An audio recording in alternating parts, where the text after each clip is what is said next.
देखिए आज के हम लोग वीडियो में देखेंगे स्ट्रक्चर ऑफ न्यूरॉन, यानी न्यूरॉन के हम लोग कल 3 संरचना देखे थे।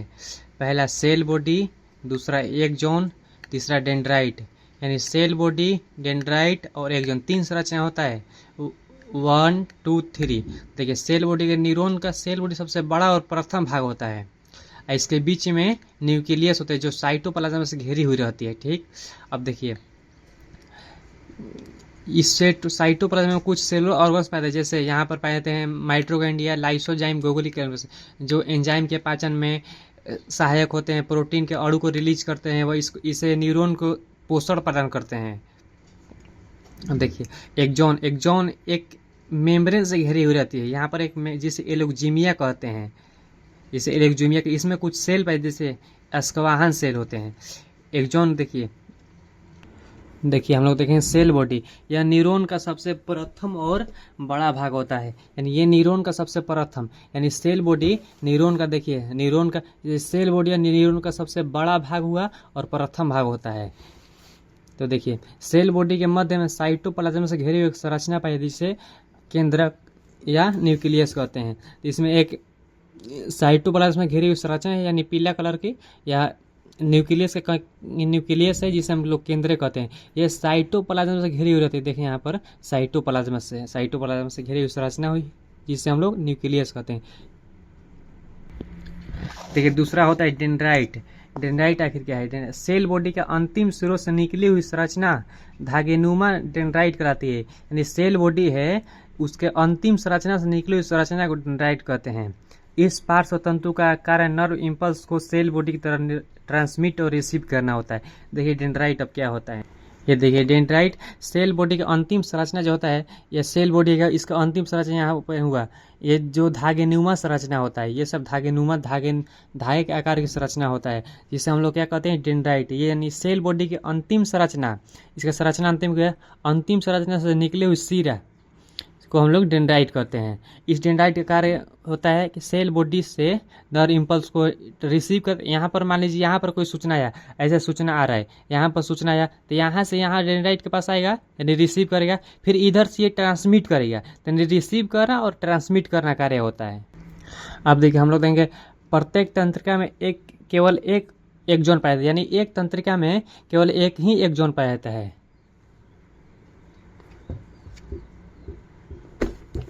देखिए यहाँ पर एक यहाँ से इतना एक्सॉन हो गया, यानी एक तंत्रिका कोशिका में एक ही एक्सॉन पाया जाता है। यहाँ से लेकर एक्सॉन, एक ही एक्सॉन पाया जाता है। इस एक्सॉन सेल बॉडी को ग्रहण करता है, यानी नर्व इम्पल्स को सेल बॉडी से ग्रहण करता है। देखिए एक्सॉन का मेम्ब्रेन से घिरा हुआ रहता है, इस मेम्ब्रेन को एलोक्जिमिया कहते हैं। एक्सॉन एक मेम्ब्रेन से घिरा हुआ रहता है जिसे एलोक्जिमिया कहते हैं। देखिए यहाँ पर एक्सॉन है, एक्सॉन एक मेम्ब्रेन से ऐसे देखिए ऐसे एक, यानी मेम्ब्रेन से घिरा हुआ है, यानी मेम्ब्रेन यानी सलेस्मा झिल्ली से घिरा हुआ रहता है, जिसे हम लोग क्या कहते हैं एलोक्जिमिया कहते हैं। इस एक्सॉन जो परत से घिरा हुआ रहता है इसे हम लोग क्या कहते हैं एलोक्जिमिया, यानी मेम्ब्रेन से घिरा हुआ रहता है। एलोक्जिमिया के ऊपर अर्थात एक्सॉन के थिक या मोटी मेम्ब्रेन से घिरा रहता है। इस मेम्ब्रेन को मेलाइन शेथ कहते हैं। देखिए एक और मेम्ब्रेन होता है जिसे हम लोग मेलाइन शेथ, देखिए मेलाइन शेथ के अंदर पाए जाने वाली सेल को स्क्वाहन सेल कहते हैं, यानी स्वान सेल कहते हैं। देखिए मेलाइन शेथ के अंदर कुछ सेल पाए जाते हैं, उस सेल को क्या कहते हैं? स्वान सेल या स्क्वाहन सेल। देखिए इस सेल का, अभी सेल का कार्य क्या होता है? न्यूरॉन को जीने के लिए यानी जीवित रहने के लिए पोषण की जरूरत होती है, यानी ये पोषण की यानी न्यूरॉन को स्क्वाहन सेल जीवित रखने का कार्य करता है। यह मेलाइन शेथ के अंदर कई स्थान पर अनुपस्थिति होता है, घिरे हुए नहीं होता है, अर्थात यह रिक्त स्थानों को नोड ऑफ रेनओवर कहते हैं। देखिए अब हम लोग नोड ऑफ रेनओवर किसे कहते हैं? देखिए नोड ऑफ रेनओवर क्या है? देखिए ये एलोक्जिमिया हो गया। अब एलोक्जिमिया के एक्सॉन के ऊपर जो मेलाइन शेथ और एलोक्जिमिया मेम्ब्रेन है, यहाँ पर घेरी हुई एक मेम्ब्रेन, देखिए ये घेरी हुई मेम्ब्रेन है। तो ये मेम्ब्रेन कहीं कहीं पर रिक्त स्थान यानी कहीं कहीं पर नहीं घेरा हुआ रहता है, अनुपस्थिति हो, यहाँ पर कहीं कहीं पर घेरा हुआ रहता है और कहीं कहीं पर नहीं घेरा हुआ रहता है, जिसे हम लोग क्या कहते हैं नोड ऑफ रेनओवर। यानी जहाँ पर नहीं घेरा हुआ रहता है वहाँ पर रिक्त स्थान हुआ। मान लीजिए यहाँ पर घेरा हुआ है, तो घेरा हुआ इसे मेलाइन सेथ एलोक्जिमिया कहेंगे। और जहाँ पर नहीं घेरा हुआ है, मान लीजिए यहाँ पर हम बोल रहे हैं कि नहीं घेरा हुआ था, तो इसे हम लोग कहेंगे नोड ऑफ रेनवर। देखिए एलोक्जेन के अंतिम एक्सोन के अंतिम सिरे शाखाओं में विभाजित हो जाते हैं, जिसे एक्सोन टर्मिनल्स कहते हैं। यानी एक्सोन के जो अंतिम सिरा होता है वो कई सारी शाखाओं में विभाजित हो जाते हैं, यानी पतले पतले शाखाओं में विभाजित हो जाते हैं, यानी बढ़ जाते हैं, जिसे हम लोग एक्सोन टर्मिनल्स कहा जाता है। तो देखिए हम लोग एक्सोन टर्मिनल्स किससे कहते हैं, यानी जो एक्सोन हो गए, ये एक्सोन आगे की और कई शाखाओं में देखिए विभाजित हो गए, 1 शाखा 2 शाखा, मतलब कई शाखाओं में विभाजित हो गए, यानी बढ़ गए। तो इसे हम लोग क्या कहेंगे, एक्सोन टर्मिनल्स कहते हैं। यानी एक्सोन कई शाखाओं में विभाजित हो जाते हैं, तो उसे हम लोग बोलेंगे एक्सोन टर्मिनल्स। अब देखिए इन एक्सोन टर्मिनल्स के अंतिम सिरों पर बटनुमा संरचना उपस्थित होते हैं। यानी एक्सोन टर्मिनल्स के जो अंतिम सिरे हैं वहाँ पर बटम के आकार के संरचना उपस्थित होते हैं, जिसे टर्मिनल्स बटम यानी टर्मिनल्स बटम कहते हैं, जो एक न्यूरॉन को दूसरे न्यूरॉन से जोड़ने में सहायता होते हैं। यहाँ पर देखिएगा एक्सोन टर्मिनल्स के अंतिम सिरे बटनुमा के आकार के होते हैं, जो एक न्यूरॉन के उसका बटम के क्या कार्य होता है, एक न्यूरॉन को दूसरे न्यूरॉन से जोड़ने का कार्य करते हैं। देखिए यहाँ पर एक्सोन हो गया, एक्सोन टर्मिनल्स। अब एक्सोन टर्मिनल्स का अंतिम सिरा देखिए, यहाँ पर अंतिम सिरा हो गया, यहाँ पर बटम के आकार के संरचना होते हैं, यहाँ पर बटम के आकार के संरचना तरीके, ये हो गया, ये हो गया, ये हो गया, ये हो गया कोने पर। तो इसका कार्य होता है एक न्यूरॉन को दूसरे न्यूरॉन से जोड़ने का कार्य करते हैं। देखिए ये एक्सोन के अंतिम सिरे होते हैं, जिसे हम लोग कहते हैं टर्मिनल्स बॉटम कहते हैं। अब इस टर्मिनल्स बॉटम का निम्न कार्य होता है, जो यानी एक्सोन के एक न्यूरॉन को दूसरे न्यूरॉन से, देखिए यहाँ पर एक और न्यूरॉन स्टार्ट हो गया, इधर आगे की ओर जाएगा, तो इसको ये जोड़ने का कार्य करता है। देखिए अब हम लोग देखेंगे टाइप ऑफ न्यूरॉन, यानी न्यूरॉन के कितने टाइप होते हैं, यानी प्रकार होते हैं। न्यूरॉन के मुख्यतः 3 प्रकार होते हैं, जैसे sensory neuron, motor neuron, mixed neuron. Sensory neuron, motor neuron, mixed neuron. अब देखिए सेंसरी न्यूरॉन क्या होता है, मोटर न्यूरॉन क्या होता है। देखिए सेंसरी न्यूरॉन इस प्रकार के न्यूरॉन को एफरेंट न्यूरॉन के नाम से भी जानता है, यानी इसे हम लोग एक और नाम, क्या नाम है, एफरेंट न्यूरॉन।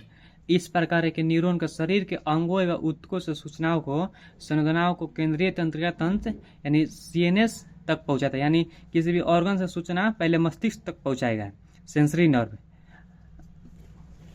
अब देखिए पहले मोटर न्यूरॉन देख लेते हैं, तब एग्जाम्पल देंगे हम लोग। मोटर न्यूरॉन इस प्रकार के न्यूरॉन संवेदनाओं को सेंट्रल नर्वस से मोटर ऑर्गन्स यानी कोई ऑर्गन्स तक लाता है। इस प्रकार के न्यूरॉन के इफरेंट न्यूरॉन के नाम से भी जानते हैं। अब देखिए मिक्सड न्यूरॉन, इस प्रकार के न्यूरॉन सेंसरी न्यूरॉन एवं मोटर न्यूरॉन का समावेश होता है, यानी दोनों का मिलावटी यानी मिक्सड होता है। इस प्रकार के न्यूरॉन को ऊतक दोनों प्रकार के न्यूरॉन पाए जाते हैं, इसमें दोनों प्रकार के न्यूरॉन पाए जाते हैं। जैसे एग्जाम्पल हम लोग देखेंगे, देखिए मान लीजिए ये हमारा हाथ हो गया, हाथ पर कोई कील चुभ रहा है, मान लीजिए यहाँ पर हाथ पर कील चुभा, तो कील चुभा तो ये यहाँ पर एक नर्व है, ये नर्व सीएनएस यानी ब्रेन और स्पाइनल कॉर्ड, ब्रेन सीएनएस यानी सेंट्रल नर्वस तक के पास जाएगा, तो सेंसरी न्यूरॉन तो जाएगा, तो यहाँ पर मालूम चलेगा, यानी संवेदनाओं को मालूम चलेगा कि हाथ में कोई कील चुभ रहा है। ठीक, तो चुभ रहा है तो यहाँ से आवेग निकलेगा, यानी इम्पल्स निकलेगा कि हाथ वहाँ से हटा लो या कील निकाल कर फेंक दो। तो ये जा रहा है सेंसरी न्यूरॉन के थ्रू और आ रहा है मोटर न्यूरॉन के थ्रू। तो ये हो गया एफरेंट न्यूरॉन और ये हो गया इफरेंट न्यूरॉन।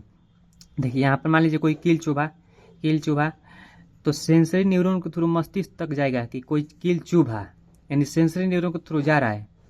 अब उधर से आएगा मोटर न्यूरॉन के थ्रू कि वहाँ से हाथ हटा ले या कील निकाल कर फेंक दें।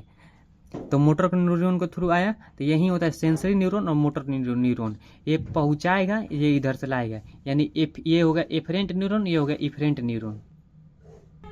अब देखिए कुछ प्रकार के मिक्सड न्यूरॉन होते हैं, यानी सेंसरी न्यूरॉन और मोटर न्यूरॉन दोनों का कार्य एक ही न्यूरॉन करेगा। यानी मान लीजिए यहाँ पर बीच में एक और न्यूरॉन हो गया, तो यही सेंसरी न्यूरॉन और मोटर न्यूरॉन दोनों का कार्य यही करेगा। इसमें दो न्यूरॉन, जैसे मान लीजिए हमारे शरीर में फेशियल होता है, फेशियल न्यूरॉन, तो इस फेशियल क्रेनियल न्यूरॉन होता है, तो वो सेंसरी न्यूरॉन का भी कार्य करता है और मोटर न्यूरॉन का। अब देखिए हम लोग देखेंगे फंक्शन ऑफ न्यूरॉन, यानी न्यूरॉन का कार्य क्या है। देखिए न्यूरॉन का निम्न मुख्य कार्य है। न्यूरॉन का मुख्य कार्य है, पहला कार्य, न्यूरॉन संवेदना यानी सेंस को अंगों एवं उत्कों से मस्तिष्क तक पहुंचाता है। इस न्यूरॉन का संवेदनाओं का कार्य भी कराता है, यानी ये सेंसरी फंक्शन करता है और ये मोटर फंक्शन कराता है। इधर से ये पहुंचा रहा है जब, तो सेंसरी फंक्शन, उधर से जब ला रहा है तो मोटर फंक्शन। देखिए संवेदनाओं को मस्तिष्क के शरीर के प्रेरक अंगों तक लाते और न्यूरॉन का यह कार्य मोटर कार्य कहलाता है। देखिए हम लोग देखेंगे इसमें, देखिए इधर से जब लेकर जा रहा है तो इसे सेंसरी फंक्शन कहते हैं। न्यूरॉन का ये कार्य हो गया। अब न्यूरॉन का कार्य में देखिए दो क्रिया होता है, उन क्रिया को क्या कहते हैं। देखिए इधर से सेंसरी न्यूरॉन इधर से जब जा रहा है तो उसे हम लोग कहते हैं सेंसरी कार्य, यानी संवेदी कार्य। जब उधर से ला रहा है तो चालक कार्य कहते हैं, यानी प्रेरक कार्य, यानी मोटर न्यूरॉन के थ्रू मोटर फंक्शन और सेंसरी न्यूरॉन के थ्रू सेंसरी फंक्शन हुआ। देखिए यहाँ से हम लोग नर्वस सिस्टम को कितने भागों में बांटा गया है समझेंगे। पहले देखिए सीएनएस यानी central nervous system, PNS peripheral nervous system, ANS autonomous nervous system. यानी देखिए सीएनएस में आ गया ब्रेन, स्पाइनल कोड, पीएनएस में आ गया स्पाइनल नर्व, क्रेनियल नर्व, जबकि और ऑटोनोमस में आएगा सिंपैथिक नर्व और पारासिम्पैथिक नर्व। देखिए सिंपैथिक नर्व, पारासिम्पैथिक। अब ब्रेन में देखिए क्या कहेगा, fore brain, mid brain, hind brain, यानी ब्रेन के तीन भाग, fore brain, mid brain, hind brain. अग्र मस्तिष्क, पश्च मस्तिष्क, मध्यम अग्र मस्तिष्क, मध्य मस्तिष्क, पश्च मस्तिष्क। देखिए हम लोग यहाँ पर देखेंगे ब्रेन के बारे में। मस्तिष्क तंत्रिका का तंत्र यानी मस्तिष्क नर्वस सिस्टम का वह सबसे मुख्य भाग है, यानी सबसे मुख्य भाग है जो क्रेनियल कैविटी में स्थित है, यानी कपालीय गुहा में स्थित होता है। मस्तिष्क मुख्यतः तीन भागों में विभाजित किया गया। पहला fore brain, mid brain, hind brain, यानी अग्र मस्तिष्क, पश्च मस्तिष्क, मध्य मस्तिष्क। देखिए अब अग्र मस्तिष्क यानी फोर ब्रेन क्या है। फोर ब्रेन देखिए मस्तिष्क इस भाग में कई संरचनाएं पाई जाती हैं जो निम्न है। देखिए cerebrum, thalamus, hypothalamus. Fore brain मस्तिष्क इस भाग में कई संरचनाएं पाई जाती हैं जो निम्न प्रकार हैं। पहला सेरेब्रम, थैलेमस, हाइपोथैलेमस। अब हम लोग देखेंगे सेरेब्रम क्या है। देखिए सेरेब्रम यह अग्र मस्तिष्क के सबसे बड़ा भाग होता है, यानी सेरेब्रम अग्र मस्तिष्क का सबसे बड़ा है, जिसे टेलेनसेफ्लॉन के नाम से भी जाना जाता है। यह अग्र मस्तिष्क का अत्यधिक विकसित भाग होता है, जिसे इंटेलिजेंसी ऑफ, यानी अग्र में सबसे विकसित यानी ज़्यादा वृद्धि या विकास करने वाला भाग होता है, जिसे सीट ऑफ इंटेलिजेंस के नाम से भी जाना जाता है। देखिए अब सेरेब्रम क्या है। देखिए ये ब्रेन हो गया हमारा। ब्रेन में फोर ब्रेन भाग यहाँ से लेकर, देखिए यहाँ से लेकर यहाँ तक है, यानी फोर ब्रेन यानी अग्र मस्तिष्क। अब देखिए और यहाँ पर है हिंड ब्रेन। अब देखिए पहले हम लोग देखेंगे फोर ब्रेन में क्या क्या आता है।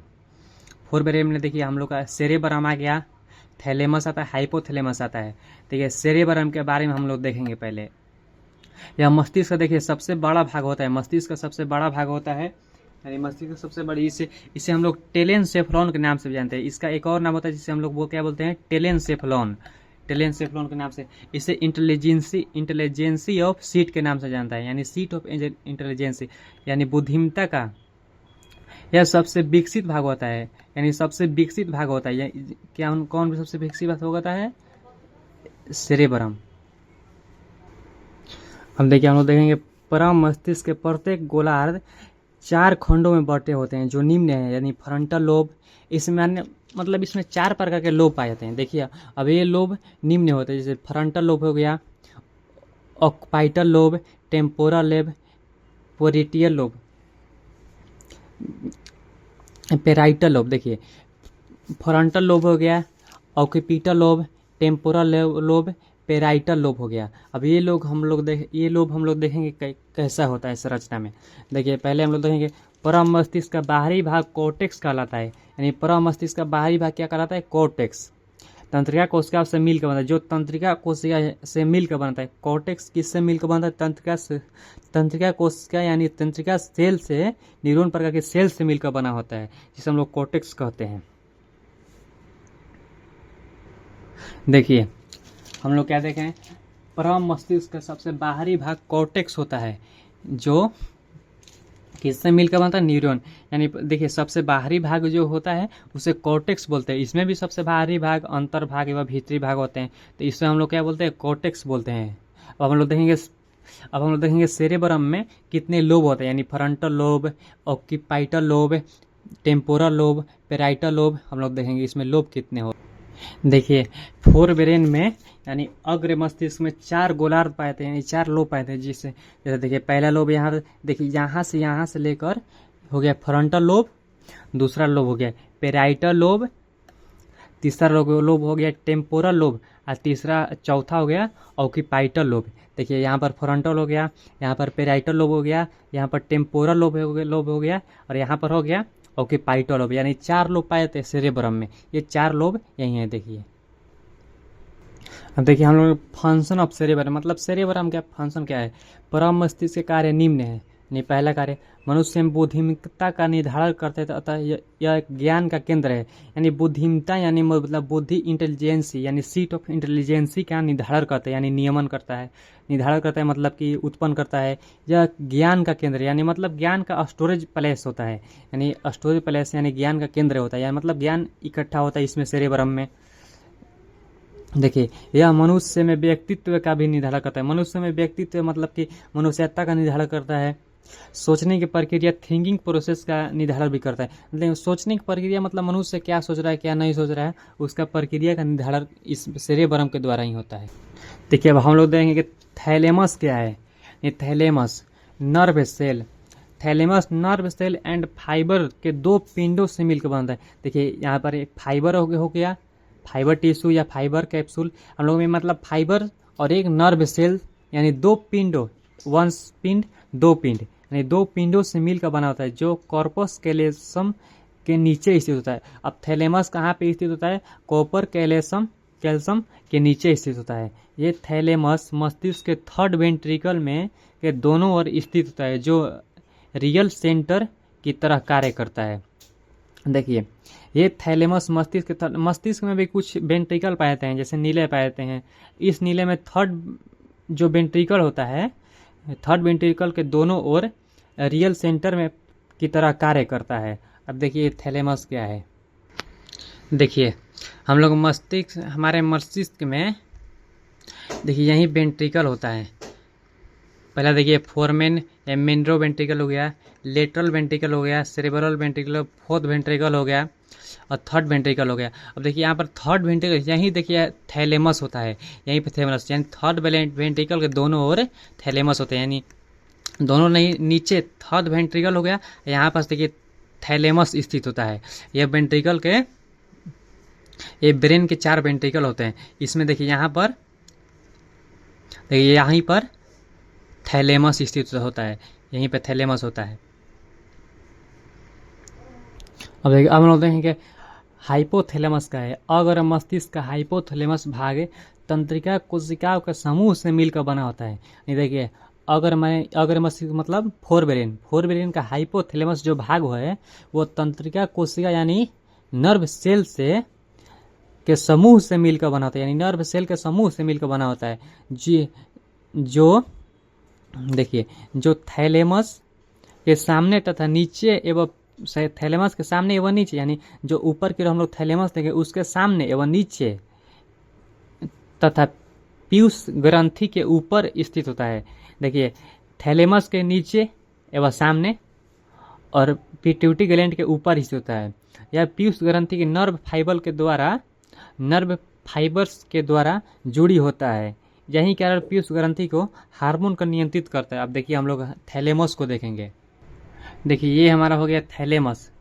अब इस थैलेमस में हम लोग देखेंगे, थैलेमस हम लोग देखिए यहाँ पर था 3rd वेंट्रिकल, यहाँ पर 3rd वेंट्रिकल के सामने थैलेमस था। अब थैलेमस के सामने हो गया और नीचे की ओर देखिए हाइपोथैलेमस है। यहाँ पर हाइपोथैलेमस, जो पिट्यूटरी ग्लैंड यहाँ पर है, पिट्यूटरी ग्लैंड के ऊपर स्थित है। देखिए यहाँ पर थैलेमस के नीचे एवं सामने हाइपोथैलेमस है और वहीं पर पिट्यूटरी ग्लैंड से थोड़ा देखिए ऊपर है, पिट्यूटरी ग्लैंड से ऊपर हाइपोथैलेमस होती है। यानी थैलेमस के नीचे एवं सामने हाइपोथैलेमस हो गया और पिट्यूटरी ग्लैंड के ऊपर थैलेमस हाइपोथैलेमस होता है।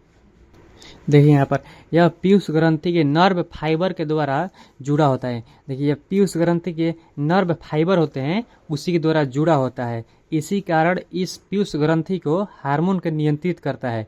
देखिए हम समझेंगे, इस पीयूष ग्रंथि के नर्व फाइबर के द्वारा जुड़ा होता है, यानी पीयूष ग्रंथि जो नर्व फाइबर होता है उसी के द्वारा हाइपोथैलेमस जुड़ा होता है, यानी वहीं पर हाइपोथैलेमस होता है और वहीं पे पिट्यूटरी ग्लैंड होता है, उसी के द्वारा जुड़ा होता है।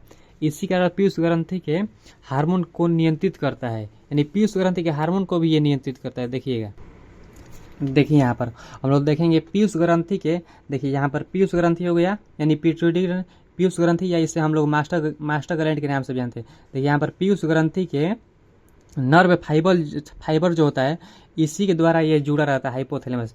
देखिए यहाँ पर इसका नर्व फाइबर है, इसी के द्वारा हाइपोथैलेमस भी जुड़ा है यहाँ पर, और इसी के द्वारा यह हार्मोन का नियंत्रित करता है, पीयूष ग्रंथि के हार्मोन को नियंत्रित कर। देखिए ये पीयूष ग्रंथि के हार्मोन ऐसे हाइपोथैलेमस के पास जाता है और इसको नियंत्रित एवं नियमित अपने काबू में कार्य करने के लिए बनाए रखता है। देखिए यहाँ पर ऐसे नर्व फाइबर इसी द्वारा जुड़ा होता है। देखिए यहाँ पर हो गया हमारा हाइपोथैलेमस हो गया और यहाँ पर थैलेमस हो गया। देखिए इसके हार्मोन यहीं पर इस ऐसे हार्मोन को नियंत्रित करता है, मतलब कि अपने काबू में कार्य करने के लिए बनाए रखता है। देखिए ये हो गया मिड ब्रेन, यानी मध्य मस्तिष्क को सीमेनसेफलॉन के नाम से जानते हैं। उसको हम लोग क्या जानते थे, टेलेनसेफलॉन, और इसको हम लोग सीमेनसेफलॉन के नाम से जानते हैं।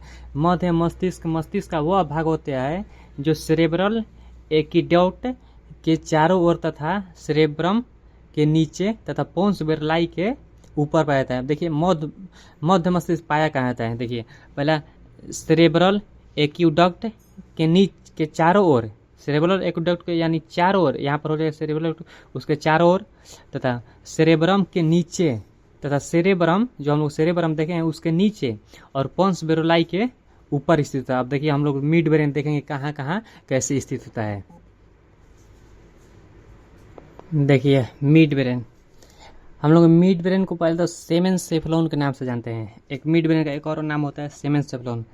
अब ये मिड ब्रेन उपस्थित कहाँ पे होता है, देखिए हम लोग बताते हैं मिड ब्रेन कहाँ पे उपस्थित होता है। देखिए यहाँ पर हो गया आपको सेरेब्रम, फिर यहीं ये होता है सेरेब्रल एक्वीडक्ट होता है, यहाँ पर सेरेब्रल एक्वीडक्ट होता है। और देखिए पोन्स बेरलाई के ऊपर हम लोग पढ़े हैं, पोन्स बेरलाई के ऊपर, यानी यहाँ पर पोन्स बेरलाई हो गया। अब इसके ऊपर देखिए मिड ब्रेन उपस्थित होता है, पोन्स बेरलाई के ऊपर स्थित होता है मिड ब्रेन। और देखिए यहाँ पर सेरेब्रल ये होता है, ये ऊपर की ओर ये सेरेब्रल एक्वीडक्ट, यहाँ पर एक डक्ट होता है, उस डक्ट के चारों ओर तथा नीचे की ओर पाया जाता है मिड ब्रेन। यहाँ पर एक डक्ट होता है, ये डक्ट इसमें नहीं दिखाया गया है, दूसरे फिगर में हम लोग देखेंगे डक्ट, सेरेब्रल एक्वीडक्ट, ये डक्ट के चारों ओर मिड ब्रेन पाया जाता है, तथा नीचे की ओर पोन्स बेरलाई, देखिए नीचे की ओर पोन्स बेरलाई हो गया और ऊपर की ओर मिड ब्रेन हो गया, यही मिड ब्रेन पाया जाता है। इसे हम लोग सेमेनसेफलॉन के नाम से जानता है। देखिए मस्तिष्क के इस भाग में परम मस्तिष्क कुल्य यानी सेरेब्रल एक्वीडक्ट गुजरती है। मस्तिष्क के इसी भाग में सेरेब्रल एक्वीडक्ट गुजरती है, जिसके द्वारा मस्तिष्क के तीसरा और चौथा, थर्ड एंड फोर्थ वेंट्रिकल जुड़े होते हैं। मध्य मस्तिष्क सेल बॉडी और नर्व फाइबर से मिलकर बनाता है। देखिए इसी भाग में सेरेब्रल एक्वीडक्ट गुजरती हैं। देखिए यहाँ पर हो गया आपका मिड ब्रेन। अब इसी भाग में से सेरेब्रल एक्वीडक्ट एक डक्ट होती है यानी नलिका होती है, इससे ऐसे गुजरती है, तो उसके चारों ओर मिड ब्रेन हो गया, सीधी सी बात है। अब देखिए अब यहाँ पर जिसके थर्ड और फोर्थ वेंट्रिकल जुड़े होते हैं। देखिए यहाँ पर होता है थर्ड वेंट्रिकल, यहाँ पर नीचे, और यहाँ पर फोर्थ वेंट्रिकल होता है। अब थर्ड वेंट्रिकल इधर हो गया, फोर्थ वेंट्रिकल इधर होते हैं। अब इसी के द्वारा, अब मिड ब्रेन के द्वारा थर्ड वेंट्रिकल और फोर्थ वेंट्रिकल आपस में जुड़े हुए रहते हैं। अब देखिए यहाँ पर मध्य मस्तिष्क cell body and nerve fibre से मिलकर बना होता है। देखिए मध्य मस्तिष्क का निर्माण कैसे होता है, सेल बॉडी यानी न्यूरॉन में हम लोग सेल बॉडी पढ़े, सेल बॉडी व नर्व फाइबर से मिलकर बना होता है। अब देखिए हम लोग देखेंगे फंक्शन ऑफ मिड ब्रेन। मध्य मस्तिष्क, देखिए मध्य मस्तिष्क सुनने एवं देखने की प्रक्रिया यानी आइडियो विजुअल प्रोसेस। देखिए मध्य मस्तिष्क का काम होता है सुनने की प्रक्रिया और देखने की प्रक्रिया का केंद्र के रूप में कार्य करता है, एक पराशर यानी रिले स्टेशन के रूप में कार्य करता है। मध्य में आंखों का संतुलन बनाए रखने में महत्वपूर्ण भूमिका निभाता है। मध्य मस्तिष्क का यही काम होता है, सुनने और देखने के प्रक्रिया में महत्वपूर्ण भूमिका निभाता है और आंखों का संतुलन बनाने में महत्वपूर्ण भूमिका निभाता है। अब हम लोग देखेंगे हिंड ब्रेन यानी पश्च मस्तिष्क क्या है। पश्च मस्तिष्क को देखिए, उसको हम लोग अगर मस्तिष्क को देखें टेमेल सेफलॉन फोर मस्तिष्क को, और मिड ब्रेन को देखेंगे सीमेन सेफलॉन, और हिंड ब्रेन को हम लोग देखेंगे पश्च मस्तिष्क को रोम्बाइन सिफलोन के नाम से जानते हैं। इसको रोम्बाइन सिफलोन के नाम से भी जानते हैं, जो जिसके निम्न भागों में बटे होते हैं। देखिए पश्च पोन्स बेरियला हो गया, मेडुला ऑब्लिंगेटा और सेरिबेलम, उसमें सेरेब्रल था, इसमें सेरिबेलम। देखिए हिंड ब्रेन में पोन्स बेरिलाई हो गया, मेडुला ऑब्लिंगेटा, सेरिबेलम। अब हम लोग देखेंगे कैसे कैसे यहाँ पर उपस्थित होता है। देखिए यहाँ पर हिंड ब्रेन का हम लोग पार्ट देखेंगे, कौन कौन सा हिंड ब्रेन का पार्ट होता है। पहला होता है, देखिए हिंड ब्रेन का पहला सेरिबेलम होता है, दूसरा होता है पोन्स बेरियोलाई यानी पोन्स, या इसको पोन्स बेरियोलाई के नाम से जानते हैं। तीसरा देखिए पोन्स बेरियोलाई नीचे की ओर आता है तो ये होता है मेडुला ऑब्लिंगेटा, और मेडुला ऑब्लिंगेटा नीचे की तो स्पाइनल कोड बनता है। देखिए हिंड ब्रेन का ये भाग होते हैं, पहला सेरिबेलम, दूसरा पोन्स बेरियोलाई यहाँ पर स्थित होता है, तीसरा होता है मेडुला ऑब्लिंगेटा। हम लोग एनएस देख लिए यानी ऑटोनोमस नर्वस सिस्टम। अब हम लोग देखेंगे peripheral nervous system. Peripheral nervous system परिधीय तंत्रिका तंत्र, इसको हिंदी में बोलते हैं परिधीय तंत्रिका तंत्र। ब्रेन एंड स्पाइनल कोड से निकले वाली तंत्रिकाओं के द्वारा ये तंत्रिका दो प्रकार के होते हैं। देखिए इसका निर्माण कैसे होता है, पीएनएस यानी पेरिफेरल, ब्रेन और स्पाइनल कोड से जितने भी तंत्रिका निकलती हैं उससे पीएनएस का निर्माण होता है। ये दो प्रकार के होते हैं, स्पाइनल नर्व और क्रेनियल नर्व। अब हम लोग देखेंगे स्पाइनल नर्व क्या होता है, क्रेनियल नर्व क्या होता है। देखिए स्पाइनल नर्व स्पाइनल कोड से निकलने वाली तंत्रिका होते हैं। देखिए स्पाइनल नर्व सीधी बात है, जो स्पाइनल कोड से तंत्रिका निकलती है उससे हम लोग स्पाइनल नर्व कहते हैं। ये स्पाइनल नर्व कोड से दोनों ओर पाई जाती है, यानी दोनों ओर पाई जाती हैं। स्पाइनल कोड हो गया यहाँ पर, इसके दोनों ओर तंत्रिका नर्व पाई जाती हैं। हम लोग देखेंगे इमेज में, मनुष्य में 31 जोड़ी स्पाइनल नर्व पाई जाती हैं। स्पाइनल मिक्सेड प्रकार के, स्पाइनल नर्व मिक्सेड प्रकार मानी एक मतलब एक तंत्रिका में सेंसरी मोटर और न्यूरो मोटर दोनों प्रकार की मोटर होती हैं। देखिए स्पाइनल नर्व में निम्न प्रकार के नर्व होते हैं। पहला cervical nerve, thoracic nerve, lumbar nerve, sacral nerve. अब लोग देखेंगे सेक्रल नर्व कहाँ पर होता है, थोरेसिस नर्व कहाँ पे होता है, लंबर नर्व कहाँ पे होता है और सेक्रल नर्व कहाँ पे होता है।